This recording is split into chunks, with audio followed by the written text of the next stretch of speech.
जाति मूल रूप से वो ब्राह्मण जाति है जिनका काम आदिकाल में यज्ञ में पशु बलि देना होता था। आदिकाल में यज्ञ में बकरे की बलि दी जाती थी। संस्कृत में इनके लिए खटिक शब्द का प्रयोग किया गया है। मध्यकाल में जब क्रूर इस्लामी आक्रांताओं ने हिंदू मंदिरों पर हमला किया तो सबसे पहले खटिक जाति के ब्राह्मणों ने ही उनका प्रतिकार किया। राजा और उनकी सेना तो बाद में आती थी। मंदिर परिसर में रहने वाले खटिक ही सर्वप्रथम उनका सामना करते थे। तैमूर लंग को दीपालपुर व अजोधन में खटिक योद्धाओं ने ही रोका था और सिकंदर को भारत में प्रवेश से रोकने वाली सेना में भी सबसे अधिक खटिक जाति के ही योद्धा थे। तैमूर खटिकों के प्रतिरोध से इतना भयाक्रांत हुआ कि उसने सोते हुए हजारों खटिक सैनिकों की हत्या करवा दी और 1 लाख सैनिकों के सिर का ढेर लगवाकर उस पर रमजान की 13वीं तारीख पर नमाज अदा की।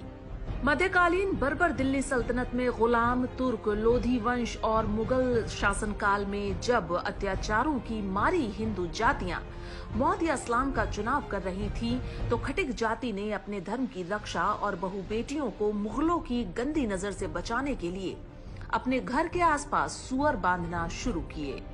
इस्लाम में सुअर को हराम माना गया है। मुगल तो इसे देखना भी हराम समझते थे और खटिकों ने मुस्लिम शासकों से बचाव के लिए सुअर पालन शुरू कर दिया।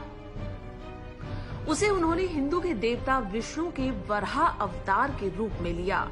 मुस्लिमों की गौ हत्या के जवाब में खटिकों ने सुअर का मांस बेचना शुरू कर दिया और धीरे धीरे ये स्थिति आई कि वो अपने ही हिंदू समाज में पददलित होते चले गए। दुर्भाग्य से कल के शूरवीर आज अछूत और दलित श्रेणी में हैं। 1857 की लड़ाई में मेरठ और उसके आसपास अंग्रेजों के पूरे परिवारों को मौत के घाट उतारने वालों में खटिक समाज सबसे आगे था। इससे गुस्साए अंग्रेजों ने 1891 में पूरी खटिक जाति को ही वांटेड और अपराधी जाति घोषित कर दिया था। जब आप मेरठ से लेकर कानपुर तक 1857 के विद्रोह की कहानी पढ़ेंगे तो रोंगटे खड़े हो जाएंगे। जैसे को तैसा पर चलते हुए खटिक जाति ने न केवल अंग्रेज अधिकारियों बल्कि उनकी पत्नी, बच्चों को इस निर्दयता से मारा कि अंग्रेज थर्रा उठे। क्रांति को कुचलने के बाद अंग्रेजों ने खटिकों के गांव को सामूहिक रूप से फांसी दे दी और बाद में उन्हें आपराधिक जाति घोषित कर समाज के एक कोने में ढकेल दिया। स्वतंत्रता से पूर्व जब मोहम्मद अली जिन्ना ने डायरेक्ट एक्शन की घोषणा की थी तो मुस्लिमों ने कोलकाता शहर में हिंदुओं का नरसंहार शुरू किया, लेकिन 1-2 दिन में ही पासा पलट गया और खटिक जाति ने मुस्लिमों का इतना भयंकर नरसंहार किया कि बंगाल के मुस्लिम लीग के मंत्री ने सार्वजनिक रूप से कहा कि हमसे भूल हो गई। बाद में इसी का बदला मुसलमानों ने बांग्लादेश में स्थित नोआखाली में लिया। आज हम आप खटिकों को अछूत मानते हैं क्योंकि हमें उनका सही इतिहास नहीं बताया गया है, उसे दबा दिया गया है। दलित शब्द का सबसे पहले प्रयोग अंग्रेजों ने 1931 की जनगणना में डिप्रेस्ड क्लास के रूप में किया था। उसे ही बाबा साहेब अम्बेडकर ने अछूत के स्थान पर दलित शब्द में तब्दील कर दिया। इससे पूर्व पूरे भारतीय इतिहास व साहित्य में दलित शब्द का उल्लेख कहीं नहीं मिलता है। मुस्लिमों के डर से अपना धर्म नहीं छोड़ने वाले, हिंसा और सुअर पालन के जरिए इस्लामी आक्रांताओं का कठोर प्रतिकार करने वाली एक शूरवीर खटिक जाति को आज दलित वर्ग में रखकर अछूत की तरह व्यवहार किया जाता है।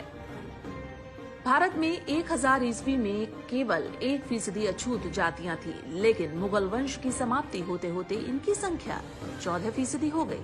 आखिर कैसे? सबसे अधिक खटिक अनुसूचित जाति के लोग आज के उत्तर प्रदेश, बिहार, बंगाल, मध्य भारत में हैं, जहां मुगलों के शासन का सीधा हस्तक्षेप था और जहां सबसे अधिक धर्मांतरण हुआ। आज सबसे अधिक मुस्लिम आबादी भी इन्हीं प्रदेशों में है जो धर्मांतरित हो गए थे। डॉक्टर सुब्रमण्यम स्वामी लिखते हैं, अनुसूचित जातियां उन्हीं बहादुर ब्राह्मण व क्षत्रियों के वंशज हैं जिन्होंने जाति से बाहर होना स्वीकार किया, लेकिन मुगलों के जबरन धर्म परिवर्तन को स्वीकार नहीं किया। आज के हिंदू समाज को उनका शुक्रगुजार होना चाहिए, उन्हें कोटिशः प्रणाम करना चाहिए, क्योंकि उन लोगों ने हिंदू धर्म के भगवा ध्वज को कभी झुकने नहीं दिया, भले ही स्वयं अपमान व दमन झेला। प्रोफेसर शेरिंग ने भी अपनी पुस्तक हिंदू कास्ट एंड ट्राइब्स में स्पष्ट रूप से लिखा है कि भारत के तथाकथित निम्न जाति के लोग कोई और नहीं बल्कि ब्राह्मण और क्षत्रिय ही हैं। स्टेनले राइस ने अपनी पुस्तक Hindu customs and their origins में भी यही लिखा है कि अछूत माने जाने वाली जातियों में प्रायः वो बहादुर जातियां भी हैं जो मुगलों से हारी तथा उन्हें अपमानित करने के लिए मुसलमानों ने अपने मनमाने काम करवाए थे। यदि आज सनातन धर्म बचा हुआ है तो अपने इन्हीं अनुसूचित जाति के भाइयों के कारण, जिन्होंने नीच कर्म करना तो स्वीकार किया लेकिन इस्लाम को नहीं अपनाया। धन्य है हमारे ये भाई जिन्होंने पीढ़ी दर पीढ़ी अत्याचार और अपमान सहकर भी हिंदुत्व का गौरव बचाए रखा और स्वयं अपमानित और गरीब रहकर भी हर प्रकार से भारतवासियों की सेवा की है। खटीक जाति की इस वीरता का सनातन धर्म सदैव ऋणी रहेगा। जय राम, जय भीम।